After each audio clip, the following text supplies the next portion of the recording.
Business Focus with Kudzie, Sharara on the Champions League breakfast. This is Business Focus.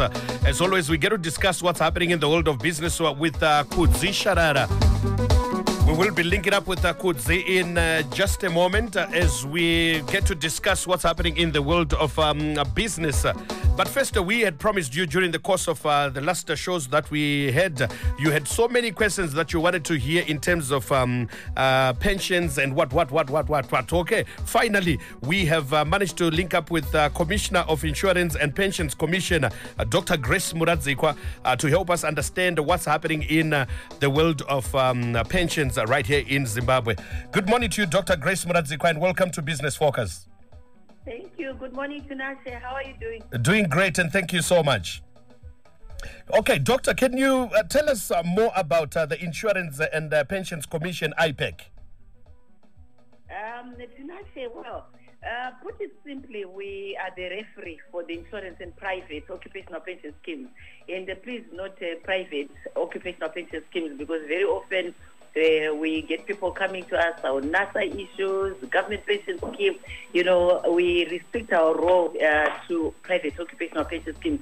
But, you know, we regulate, we supervise this entire industry for the protection of policyholders and pension scheme members.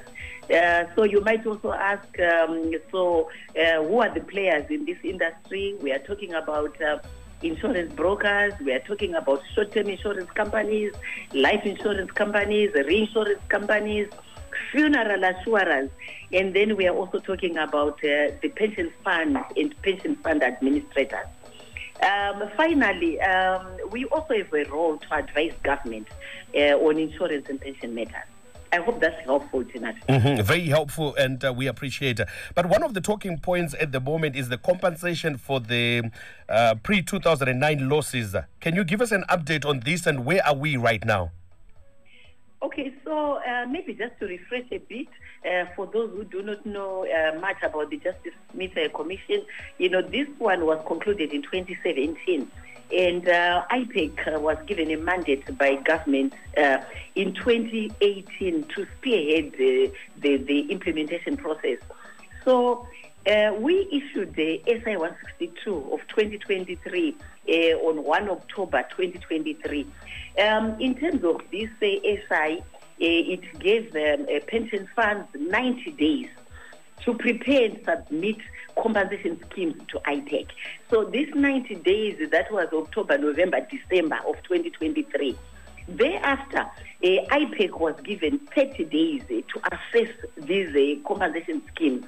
And then thereafter, 30 days to prepare for payment. So payment ideally should be started in earnest in April 2024. Coming to where are we now? So as of 31 December 2023, we received about 1,200 compensation schemes out of an expected 1,264 schemes. So, you know, the submission rate was about 95%. So in the month of January, we were able to assess all the submitted 1,200 compensation schemes within the allocated 30 days. So in assessing these schemes, we're also checking for compliance with the SI 162 of 2023. But Tinashe, it's sad to say that only one scheme, which is Mimosa, met the requirements of SI 162. And this scheme is now set to compensate.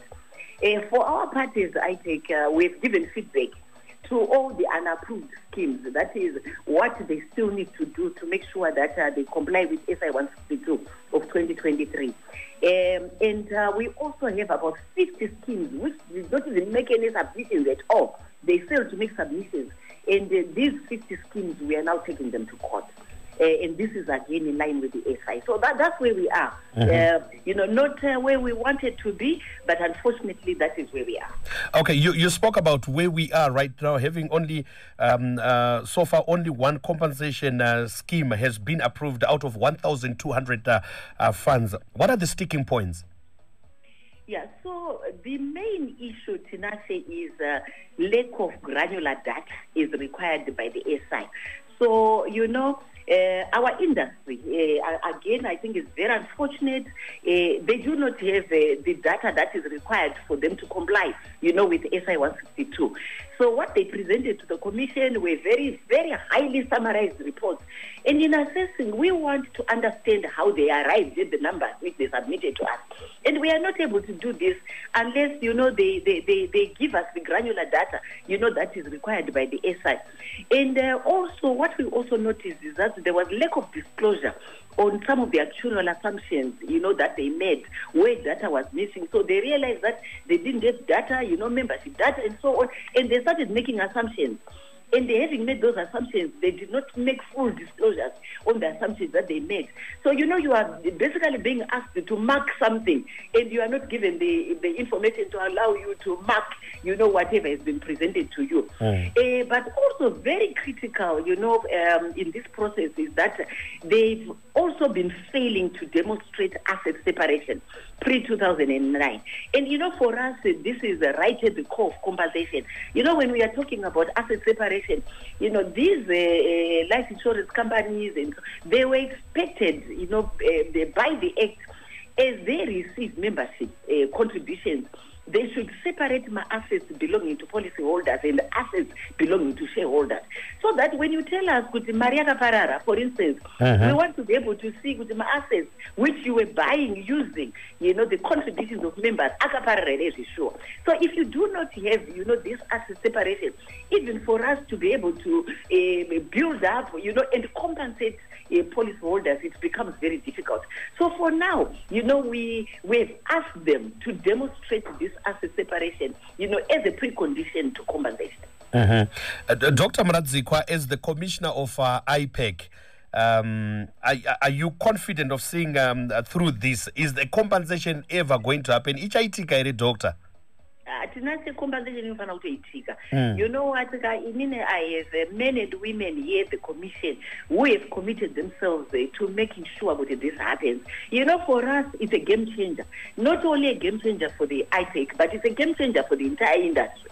And for me, the fact that we have one scheme which has been able to comply with the SI means it can be done. So, we can't have excuses because we cannot comply. We have got one which has already complied. If we didn't even have one scheme which has complied, then you can say, it's difficult to implement, you can never comply, because the requirements are too onerous. So, as a commission, we are committed to see this through. And I want listeners to know that we will use all instruments at our disposal to cause compliance in line with this SI. And what we are just calling for is support, from all stakeholders, including our parent ministry, management and my shareholders of life companies. It is in our best interest to close this legacy matter. Otherwise, there's no future for this industry. And I wish everybody could see it this way. Then we'll be more committed to closing this issue. But from your engagements, Dr. Muradzikwa, as IPEC, your engagement with pension funds, do you think they're interested in even compensating the fund members, or have? Look, I feel there's a willingness to close this long outstanding issue and to bring back confidence in retirement savings. Like I said, it's speaking to the future of this industry. So, I think we might as well ask them, what future industry?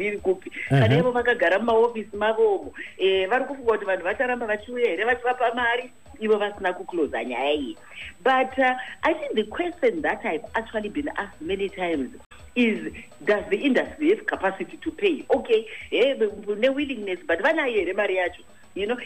we have always been very clear that when we talk about compensation, we are not talking about restitution. We are not saying that, you can be put back where you were, because pensioners lost a lot of money tenacity, a lot of money.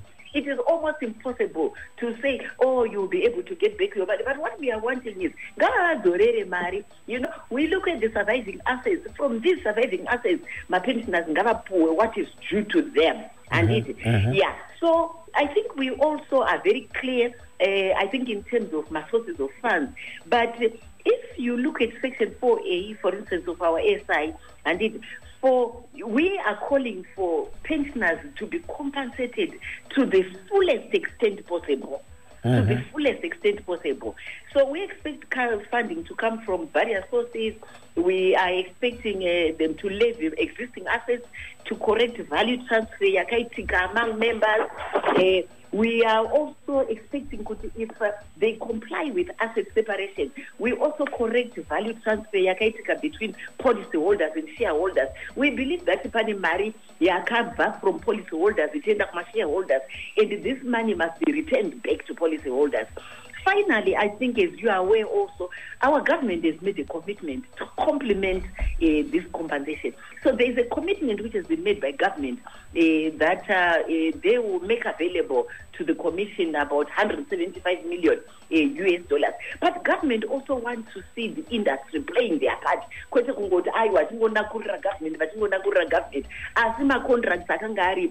were actually between my members and these life insurance companies. So I think we need to play our part. Everybody needs to play their part and make sure that we restore value to our pensioners. In case you have just joined us, we are talking to Dr. Grace Muradzikwa, who is the Commissioner of Insurance and Pensions Commission, IPEC. Coming to you, Dr. Muradzikwa, do you think the compensation law in Zimbabwe is adequate enough for you to enforce compliance? Yeah, okay, so Tinashe, we spent a lot of time working on this law. And the reason why we actually wanted a statutory instrument because and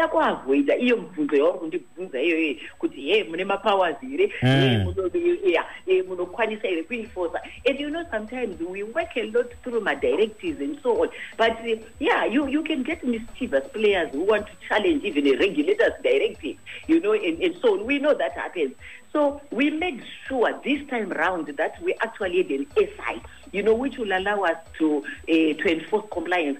I think the other thing that I also want listeners to know is that Kataura Justice Smith for 2017, 2024, very way. We have been talking about this thing. We have been consulting. We have been engaging. Tingaite 10 years to consult out mapensioners to abadara say. Mapensioners ngabadara mari zavo. Atingarambe tingweta engage. Let's engage on what? Justice Smith from 2017. We are in 2024. We spent almost 3 years. We've been engaging with the industry on how this could be done. And so by the time you are SI, there's been a lot of engagements. And like I said, in our view, we are ready to enforce. We have a lot of instruments which are available to us. And that's exactly what we're doing. Like starting to take those pension schemes which have not made submissions to court. We are ready to sangane kumadare. Dr. Muradzikwa, what is your comment as IPEC about the current levels of pension benefits being paid to the pensioners?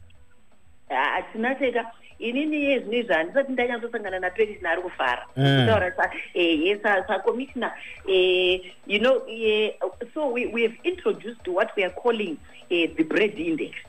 So bread index, we are looking at my average pension benefits are for our pensioners, and we are asking the industry to anotenga maloves mangane chingwa, and it so that even as they also sit for our boardroom tables, pavo, ngava zvibvunze kuti mari yandiri kupa pensioner inotenga maloves mangani, kana ichitenga 2 loaves of bread ndo mari here yamata adye nevazukuru vake, kana akaita sakommissioner senindi nevazukuru mati ndodya nevazukuru vangu nemurume zvese todya 2 loaves of bread mwedzi wese here so but what that has helped is also, I think, for us just to track the level of benefits that Tukupa.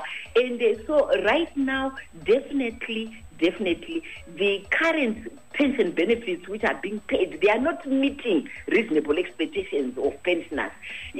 So through the bread index, for instance, now the average pension benefits which are being paid, they are able to buy 30 loaves of bread. So it goes up and down, but we are tracking it and it's not adequate.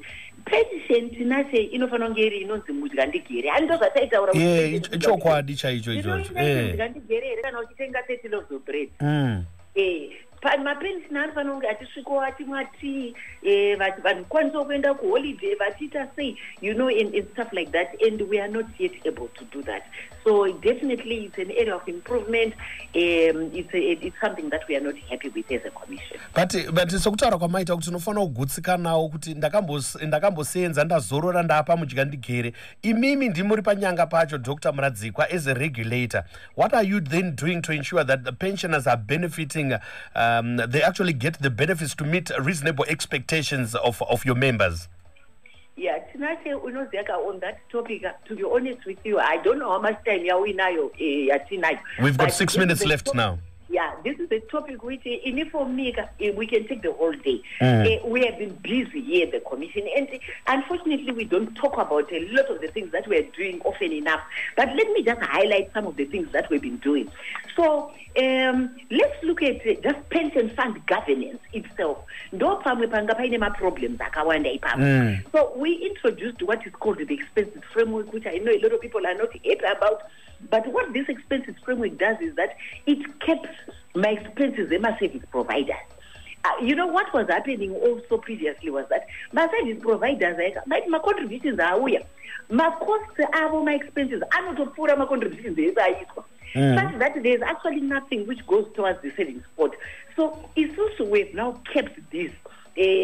So that at least there is more remains, which goes into the savings pot. We have also enhanced my qualifications for trustees. And I know a lot of people saying, but Murukutora about 20-30% of your retirement savings. And you are entrusting them with people who don't know anything about investments. And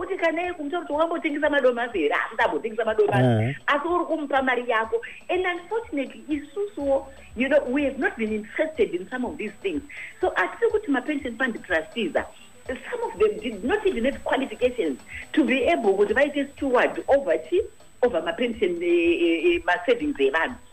What we've also done is we've been tracking even income in my pension funds. Complexion income, my USD, and we've made it clear that our expectation is that my pensioners my pensions in the currency generate amari. So we have also started seeing pensioners also being given by US dollar. He said they could go candidates. We as if my US dollar. We have also allowed my pension funds to invest offshore, because the two value preservation and so on. Our pension funds can now invest outside the country. Of course, we've given guidelines and we've also given limits and so on. We have asked them now to hold my AGMs. My pension funds are not getting my AGMs. But the reason why we are now saying, call your members, it disclosures. And transparency, be accountable to your members as well, right? The issues around my contribution areas, that's another area and it cause a lot of value as well. My employers, but they don't remit. As ever could deduct the salary, and then we retire, and also Maria goes, but employer if you notice now, IPEC has now got powers to garnish. And even though the power I know it as Zimran, those are Tana Oma power. To not go on a kupinda, but employer wako to garnish, employer wako kananga asinga remite marriage. So among the lot of things, we are also engaging my employers, my labor unions, on remittances, my contributions. We are also talking to them about pensionable allowances, my cushioning allowances. We are also noticing that here's news. Allowances are not poor pensionable salary. Saka retirement savings is actually very, very insignificant. Saka zikatibata pambera pakanatakura kubadarati pension worn out. We were preferring to get my cushioning allowance. And we are really happy that government here has taken the lead. I think anti-Muruko government have this as well, cushioning allowance. So we are expecting that also employers will also follow suit. In the interest of time, but we are doing a lot to make sure finally, let me talk about this. IPEC, skills. unoziva ndinogara ndichibosta ndichiti I now have the largest actuarial firm, I've got the largest law firm. Kudhara IPEC hatisina maskills, saka zvimwe mamischief aingoitika aya, we did not have the regulatory skills for us to be able to provide guidance. As we speak izvozvi, pakaitika currency change yekubva from ZW to ZIG, issue convergent guidance, to industry, because this is our expectation. We expect you to convert my policies like this, and they are manya right now with those convergence. So in the past, you would say, regulator has to provide that guidance in terms of how we're supposed to convert my policies around. But we now have a very, very capable team, I'm really pleased to say. And I think policyholders can rest assured that their interests are in good hands. Okay. Dr. Muradzikwa, would have wanted to continue talking much about some of the directives that you also gave in terms of the funeral directive last year, but unfortunately our time is up. But tichazokukumbirai kuti muye kustudio musangana nemubvunzo yakawanda iri kubva kuma listeners edu pano pa Capital pa Business Focus. But all the same, thank you so much, Dr. Muradzikwa. Thank you, Tinashe, and I'm happy. I'm available anytime you want us to come. We'll also come back and talk to our listeners. Thank you very much for having me, Tinashe. Most welcome. Bye-bye. Thank you. Okay, we've just been talking to the Commissioner of Insurance and Pensions Commission, Dr. Grace Muradzikwa. We're talking about IPEC, pensions and stuff like that. Dr. Muradzikwa kuti vanhu ngavapiwe mari dzavo.